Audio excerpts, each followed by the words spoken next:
This is the continual evolution of the East Coast beat. So, when I first heard of Buddhism, there was the concept of if you didn't want to suffer, you were supposed to become detached. You were supposed to become unattached to things. And the older I got, the more I heard it being said that it wasn't that you have no bonds to anything. It's that you see life as it really is, and then you adapt to that and you live life on as you see it, not as you wish it to be, not as you hope it to be or want it to be. You're not attached to a false reality. Therefore, you're detached. You're detached from your own want of how it should be, so you see it as it is. So that's one of the things that I learned as I got older. It's like I said, when you're studying 2,000-year-old thought from another language, sometimes it takes a while and several translations, and then some people have to, translate it into the English that you understand, not the English that, some doctorate level, theologian understands. You know what I'm saying?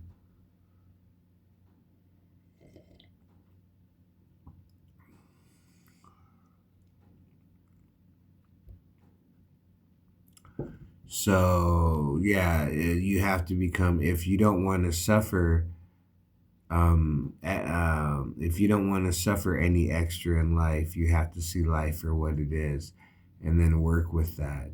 Like I said, if it's a game, I'll play. You know what I'm saying? What are the other options? I don't understand. You know what I'm saying?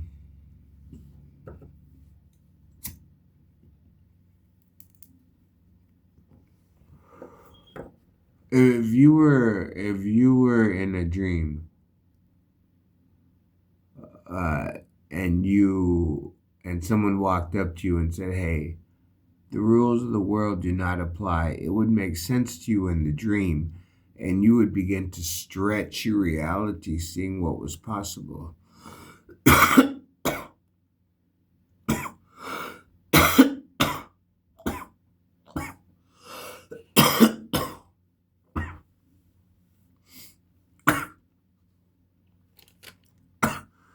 So part of um, not suffering is that you do that.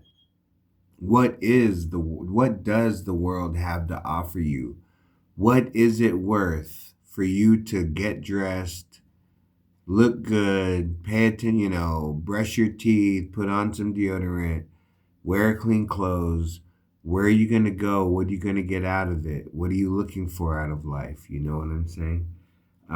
Collective security, community, just the acknowledgement that, humanity survives on this rock that's spinning through space. You know what I'm saying? Chasing some sun through this ever expanding universe. You know what I'm saying? I mean, why would you care about, how you look, how your clothes fit,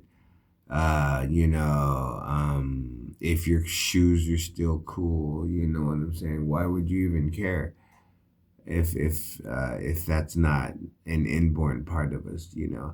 I hear people say, I don't care about what people think. Okay, okay. I don't care about what a lot of people think, but I care. I notice that when I get compliments from certain people, it means something. So I do care about what people think. Maybe just certain people, and maybe I'll be surprised by who I care about things. But um, to not care what people think, um, I don't know. I see that, behavior in psychotic homeless people. yelling at the bus driver for not letting them on, you know what I'm saying? Stuff like that. That's the kind of I don't care what people think behavior that I can think about. I don't really think of some calm, cool, collected CEO, entrepreneur, you know what I'm saying? Um, business type, successfully negotiating a 6 year contract, for 30 mil, you know what I'm saying?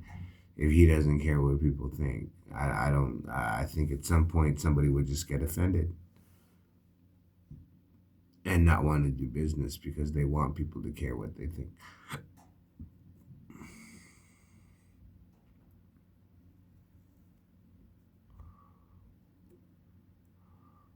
But that is detachment. It's not that you're not attached to anything. It's not that you don't have bonds to your family, to your country, to your land, to your language, to your favorite foods. It's just that you see it as it is. I like this because of this. I can understand that rather than just like, oh, one day someone tells you something and you're 48 years old and it finally clicks and you're thinking, oh, that's why I do what I do.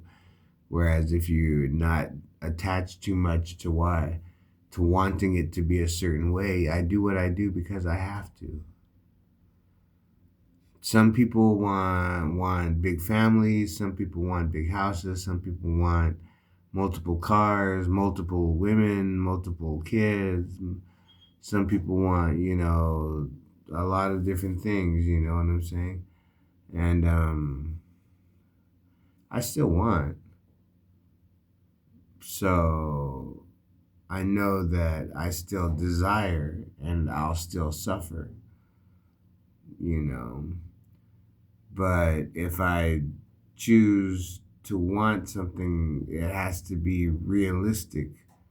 At this age, it has to be realistic. I have to realistically want something that I can actually get, rather than the nihilism of youth, the lostness of youth, where I just wanted. I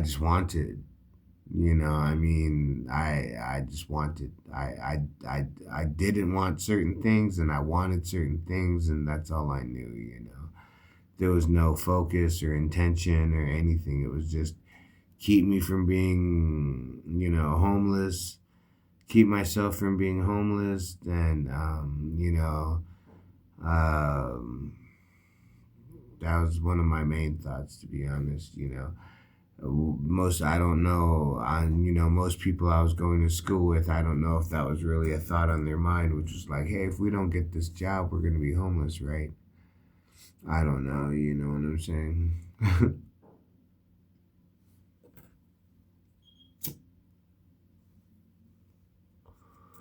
It was my thought. So I couldn't take out $100,000 to go get a bachelor's of arts, so I could take out another $250,000 so I could get my master's. You know what I'm saying?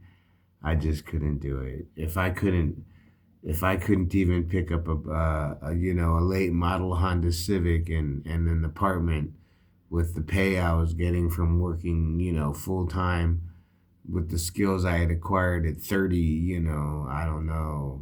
I just didn't make sense.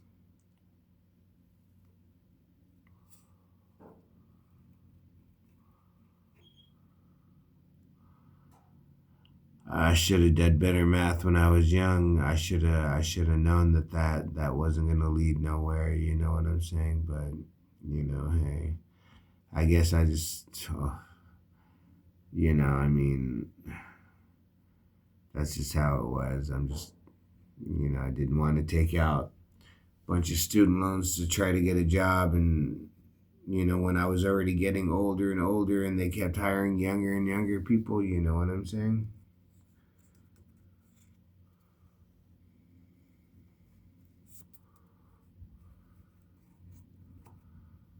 But, that's detachment. So now, I'm not homeless. I'm not in jail.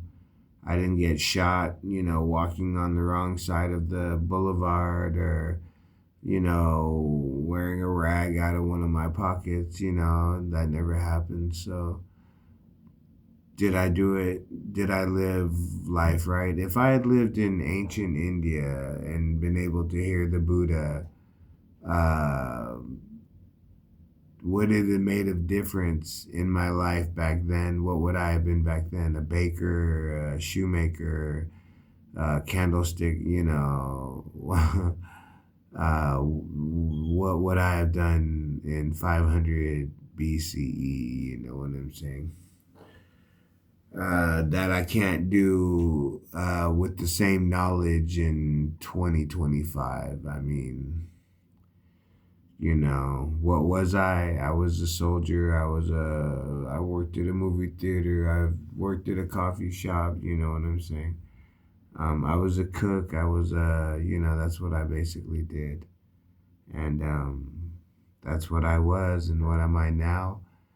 Well, I'm half crippled and disabled, and I live in housing, and I still want.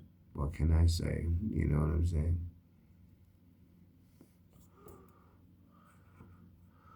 I still want to see Paris at midnight. I, I don't know. Ever since I was a kid, it's been one of those things. I'd like to see. I'd like to have a cup of coffee and eat some kind of little dessert and, look at the Eiffel Tower and, you know, I'd like to see it. I can't help it. What can I say? Will it ever happen? Who knows? Do I really, really want it? I don't really, really know, but it's been a thought on my head. Out of all the European cities, I think because I hear Paris is a place to itself.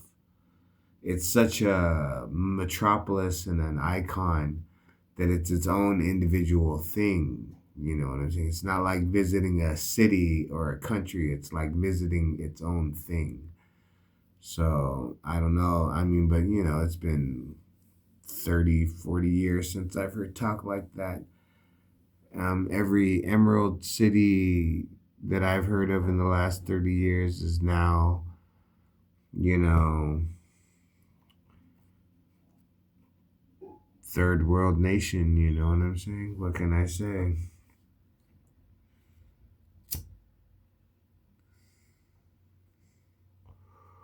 Even my city back in 1976, I think it was voted one of the top 100 cities in the United States to live in. And nowadays it's, a lot of disability, a lot of welfare, a lot of community housing, a lot of, families living together, a lot of rented houses, and, not too many people own except for the old people that have been here for the last, 50, 60 years. They own their houses.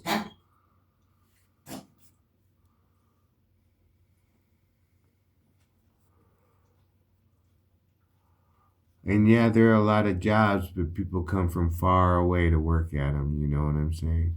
So it's not like just because you're born in the city means you're going to get a job at one of its warehouses. You still got to compete with people driving 50, 60 miles just to work a job. You know what I'm saying?